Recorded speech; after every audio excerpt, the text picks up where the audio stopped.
Okay, I'm going to try again. The rules were clear. Do you believe there's a difference between women and men? It's a yes/no question. Do you believe there's a difference? Oh, I think that we're talking about this case with the NCAA. No, I'm asking a question. Do you believe there's a difference between women and men? Most people could answer this very simply. I'm curious if you're willing to do so. Title IX was a landmark civil rights law. It helped create the incredible breadth of women's sports and girls' sports that we see across the country. I believe in girls' sports. I believe in women's sports. I'm the proud father of 2 daughters who are both athletes. I think participating in competitive sports is a wonderful thing for a young girl. I think it is a wonderful thing for a woman.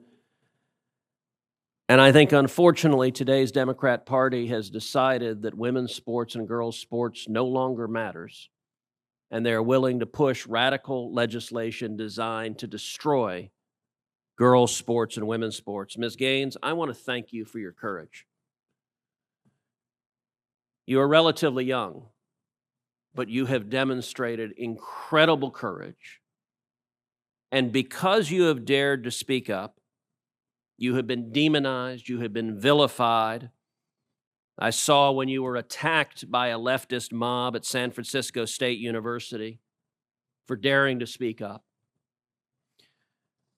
You had an incredible record as a swimmer at the University of Kentucky. You were a 2-time NCAA All-American. You were a 5-time SEC champion. You're an SEC record holder and a 2-time Olympic trial qualifier.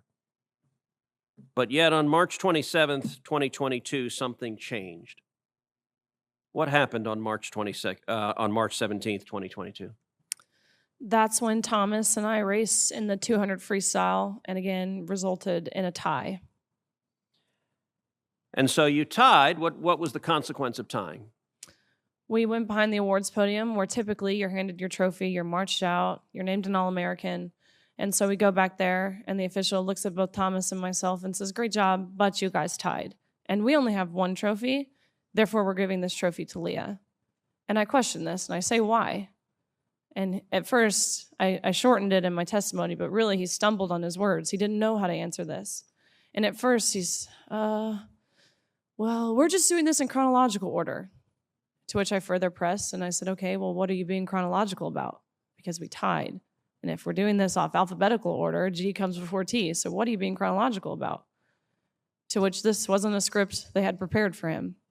And he actually appreciated his honesty. He did say, we have to give the trophy for Leah because Leah has to have it for pictures. They've made that clear. Leah has to have the trophy for pictures. You can pose with this trophy, but you have to give yours back. You have to go home empty-handed. Leah Thomas takes the trophy home. End of story. Now, let me ask you, as someone who's competed at the elite level, in your experience, is there a difference between women and men? Of course. I think we learned this at a very young age, watching even 12 and unders play. Going through puberty causes irreversible advantage that no matter the training, no matter the diet, no matter any alterable change you can make will overcome that male advantage, especially in sports like swimming where lung capacity matters so much. Even something as silly as throat size, men have on average a 40% larger throat, which sounds like it's nothing. But when you're grasping for air, that 40% larger throat makes a huge difference in athletic success, not to mention height. You guys know the differences. Ms. Robinson, do you agree with Ms. Gaines that there's a difference between women and men? If the question is about trans women, I'm just asking, is there a difference between women and men? I mean, what I can say is that the NCAA has rules in place. They've had rules in place for the last decade, and when this competition happened, I'm going to try again. The rules were clear. Do you believe there's a difference between women and men? It's a yes/no question. Do you believe there's a difference? Oh, I think that we're talking about this case with the NCAA. No, I'm asking a question. Do you believe there's a difference between women and men? Most people could answer this very simply. I'm curious if you're willing to do so. Oh, absolutely. I'm just putting it into the context of the conversation that we're having. I think that there are definitions related to sex. Is that a yes? So I'm trying to get a yes or no. I'm not trying to get a speech. Is there a difference between women and men? I think that there are definitions for biological sex. Okay, so you're not answering that. Let me ask you this question then. Why do women's sports exist? If you can't define a difference between women and men, why not abolish women's sports and just tell little girls to swim with little boys and see who wins? Oh, I'm simply saying that that sex is My different question, than gender. And why I do- believe why that do women's women's sports sports have a great exist? value. I mean, Senator, I'll tell you right Ms. now. Robinson, please answer the question I'm asking you. Absolutely. Why do women's sports exist? I think that there are so many positive benefits to sports. But I mean, why have a we've talked separate about it here category for today. women? If there's no difference between women and men, why to have women's sports? I'm saying that there's a difference between sex and gender, and that the NCAA has rules in place, which they have for the last decade. Mr. Chairman, which I would determine like that to enter into related the to record an participation. article from Duke Law called Comparing Athletic Performances for the Best Elite Women to Boys and Men.